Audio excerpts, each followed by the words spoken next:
శ్రీ మహాగణాధిపతయ నమ. ఐం మహాసరస్వత్యే నమ. శ్రీ లలితాంబికాదేవి నమ.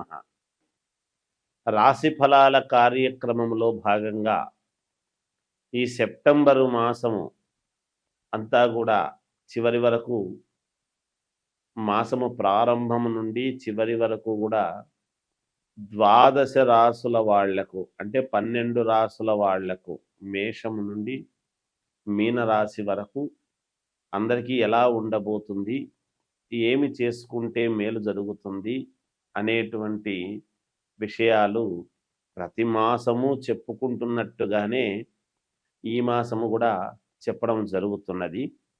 అయితే ఈ మాసంలో 1వ తేదీ నుండి చివరి వరకు అన్నప్పుడు మధ్యలో వినాయక చవితి పండుగ వస్తూ ఉన్నది.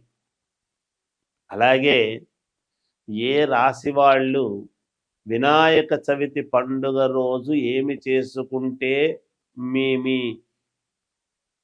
పనులకు విఘ్నాలు తొలగి నిర్విఘ్నముగా బాగా ఉండేట్టుగా మేలు జరుగుతుంది అనేటువంటి విషయాన్ని ఈ ద్వాదశ రాసుల వాళ్లకు కూడా చివరిలో చెప్పడము జరుగుతున్నది.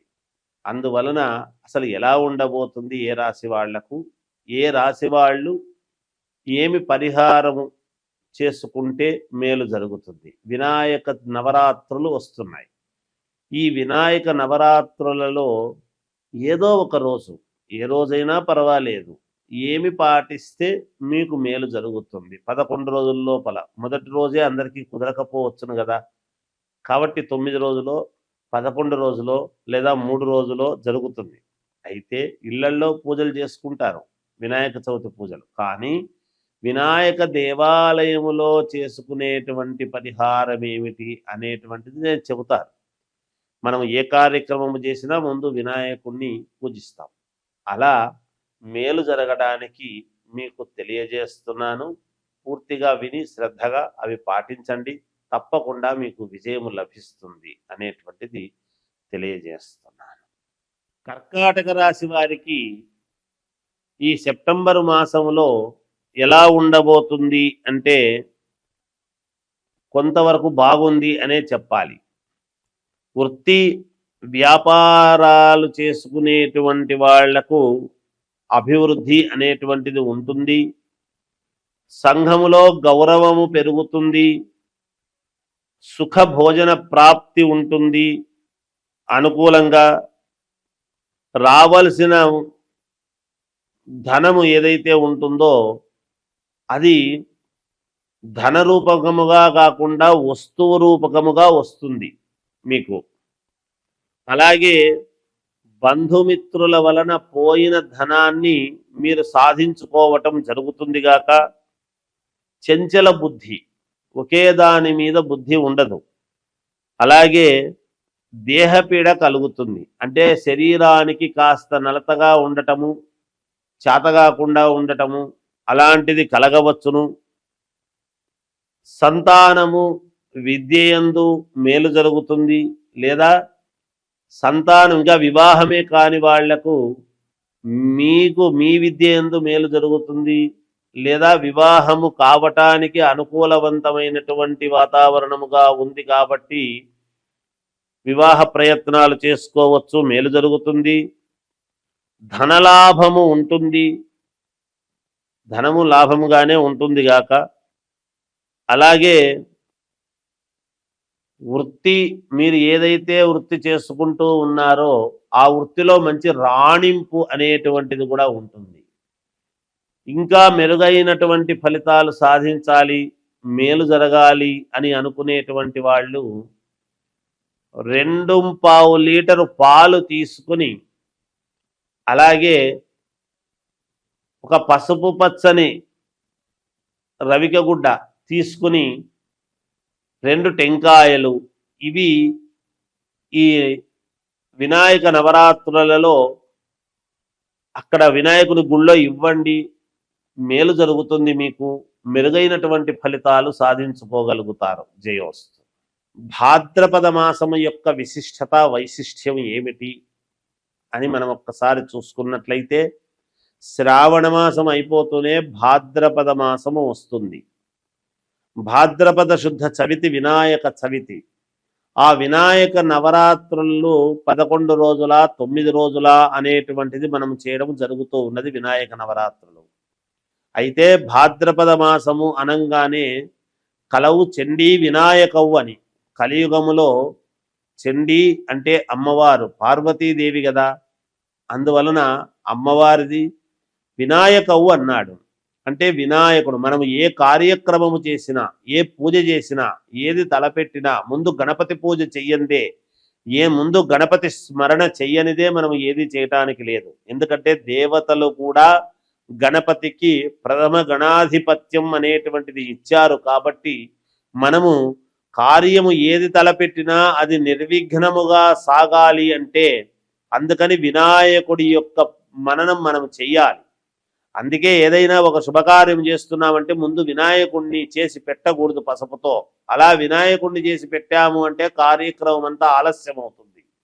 వచ్చి పీటల మీద కూర్చున్న తర్వాతనే ఇంకా వినాయకుడిని చేయటం అనేది జరుగుతుంది. ఇది మనం గుర్తుంచుకోవాలి. చాలామంది పూజారులు కావచ్చు, పౌరోహితులు కావచ్చు ఇది పాటిస్తారు చాలామంది.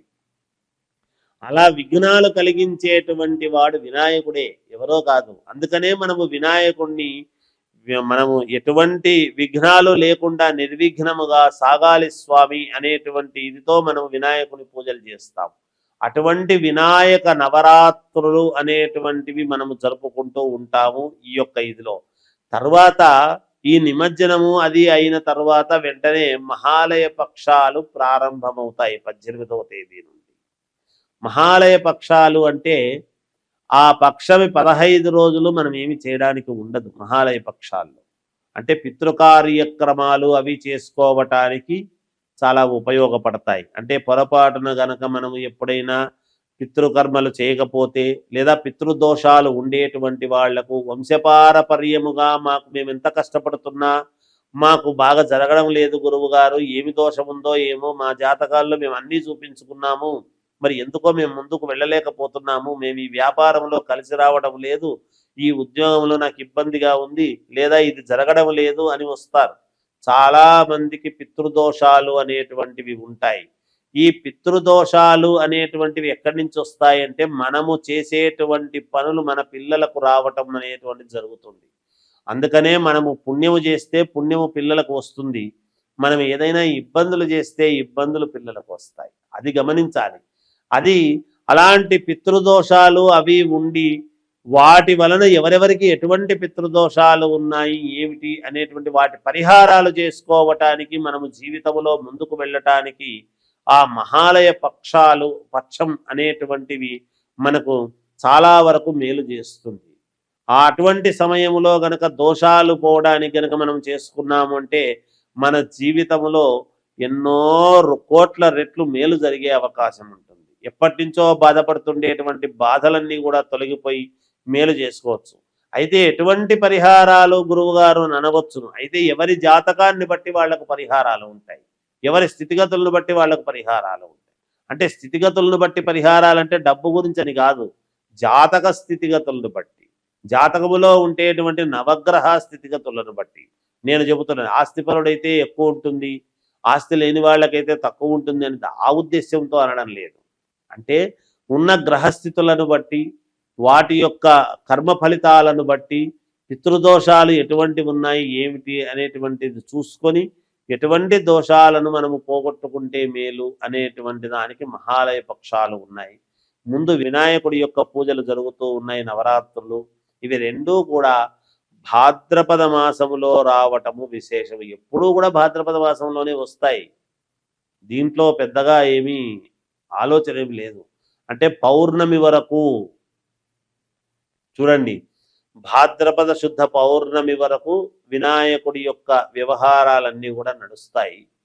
ఆ తర్వాత పౌర్ణమి తర్వాత నుంచి మహాలయ పక్షాలు మళ్ళీ అమావాస్య వరకు ఉంటాయి.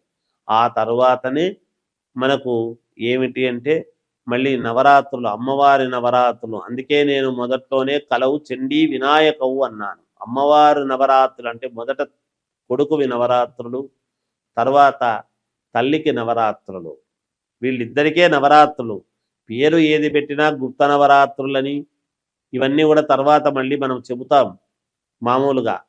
అవి ఏవి పెట్టినా ప్రాధాన్యత ఏమిటి అంటే గణపతి నవరాత్రులు, ఈ దసరా శరన్నవరాత్రోత్సవాలకు అమ్మవారి నవరాత్రులు. అందుకే తల్లి కొడుకు ఇంట్లో పెద్ద కొడుకు ప్రతి వాళ్లకు కూడా పెద్ద కొడుకు వినాయకుడితో సమానమే, చిన్న కొడుకు సుబ్రహ్మణ్య స్వామితో సమానమే.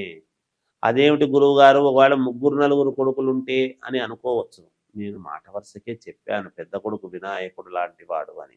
ఎందుకంటే బరువు బాధ్యతలు వినాయకుడికి తెలిసినంతగా ఎవరికి తెలియదు. అందుకని ఆయనకు మనము ఆరాధించడంలోనే మన బరువు బాధ్యతలన్నీ కూడా తొలగాలి, మేలు జరగాలని కదా మనం పూజిస్తాం. అందువల్ల చెప్పాను. ఈ భాద్రపద మాసాన్ని అందరూ కూడా